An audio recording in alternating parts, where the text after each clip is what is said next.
It is the first weekend in September, and we're going to look at the garden.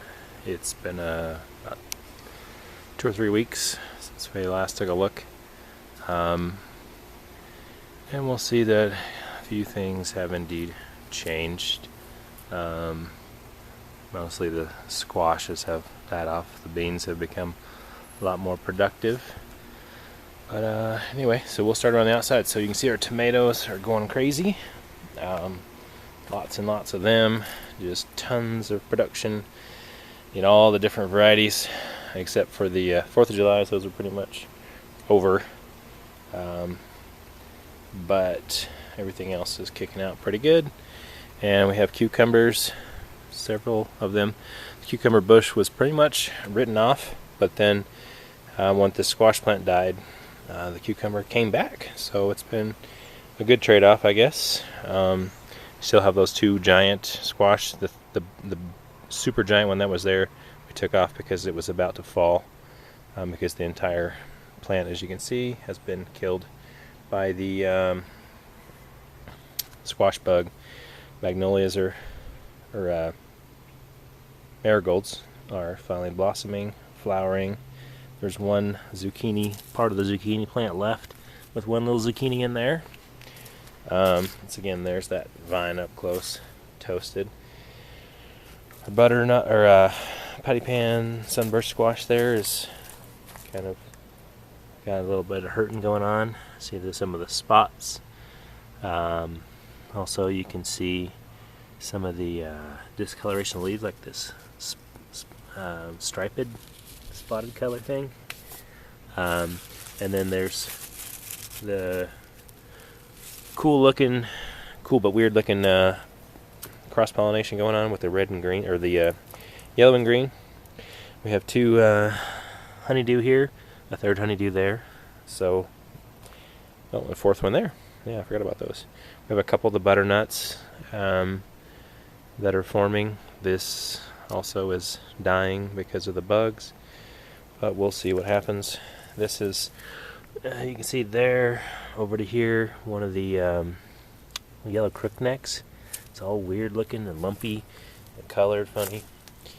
And here's some incredible, looks like powdery mildew type stuff, something like that. I don't know, on this plant. There's been lots of weird stuff going on. Poor watermelon. This one's dead. That one's dying. Yeah, this back row hasn't been doing very well at all. Here's some more of the other yellow crookneck. It's got all the lumps and stuff on it, and the weird. It's got the mildewy spots plus other speckles. I don't know what's going on. So anyway, yeah, 2 tiny little watermelons.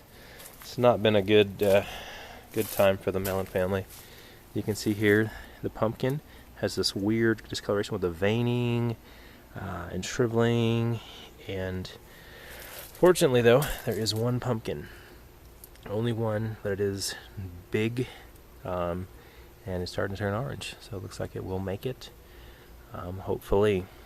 And then our little zucchini still going a little bit there. Got one going. Tomatoes, more tomatoes. Coming out of there.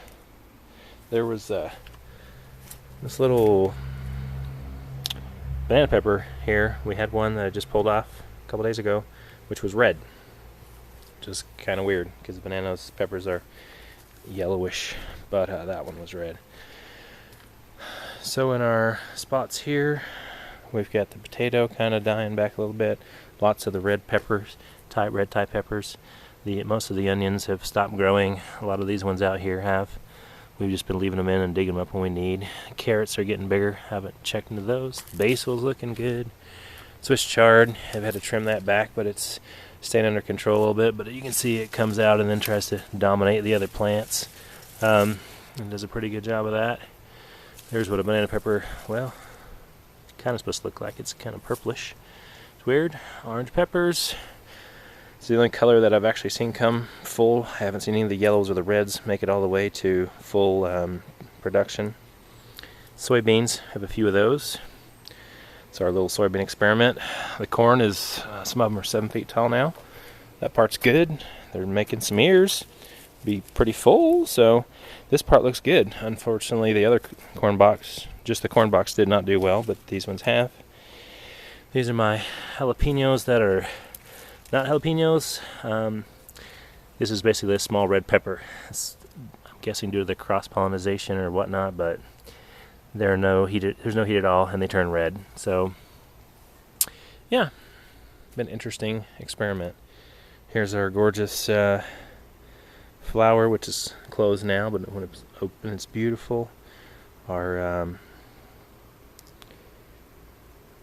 little guys these guys were so stunted in the beginning because of the aphids. Didn't think they were going to make it because everybody was growing up big around them. And now that okra and that okra are the two tallest non-vining plants in this block. So it's great. This pepper plant is really rebounded. It's tall, huge, thick stalk. They've actually outgrown some of the other plants. But anyway, most things are looking good. The beans are tall. The beans have got lots of beans now. They're vining, so they're up to 8 feet. And it makes it a little bit tricky to pick them all. Just because there's so much area to pick. 8 feet tall, plus they blend in real easy because they're green. So I might try the bush beans next year. We'll see.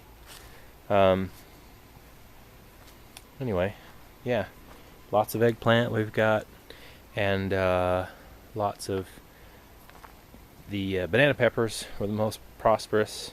Unfortunately, the others didn't quite make it to the ripen very often. So anyway, that's that. All those tomatoes, and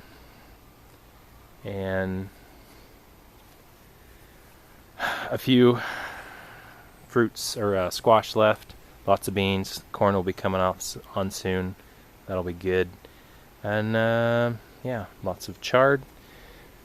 And maybe soon we'll be getting some of these potatoes. And anyway, yeah, that's it for this week. Thanks.